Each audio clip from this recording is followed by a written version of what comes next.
Thank you very much. Wow. Merci beaucoup. Wow. Un comeback historique. Donald Trump est de nouveau élu président des États-Unis à l'issue des élections du 6 novembre. Il l'emporte donc face à sa rivale démocrate, Kamala Harris. Selon les résultats tombés plus rapidement qu'attendu, Donald Trump arrache la victoire dans 4 des 7 États décisifs à appeler swing states, comme le Texas, la Floride et la Pennsylvanie. Donald Trump obtient déjà les voix de 277 grands électeurs, soit 7 de plus que les 270 requises dans la course à la Maison-Blanche. Le milliardaire américain est donc assuré de retourner au bureau ovale en début d'année prochaine, 4 ans après sa défaite face à Joe Biden. C'est une résurrection politique pour l'homme de 78 ans.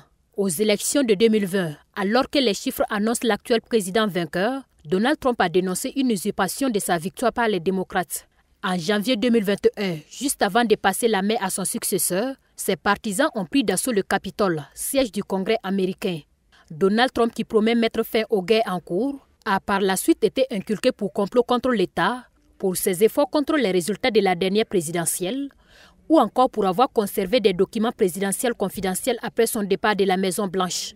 Le 45e et 47e président des États-Unis a même été reconnu coupable de falsification comptable aggravée pour dissimuler un complot visant à pervertir l'élection de 2016.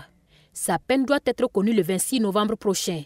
Ni ce verdict historique, ni ces 3 autres inculpations pénales n'auront donc entamé sa cote de popularité.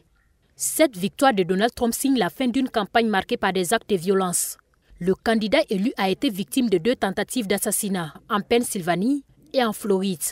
Plusieurs chefs d'État et de gouvernement ont déjà salué la nouvelle victoire de l'ancien président américain.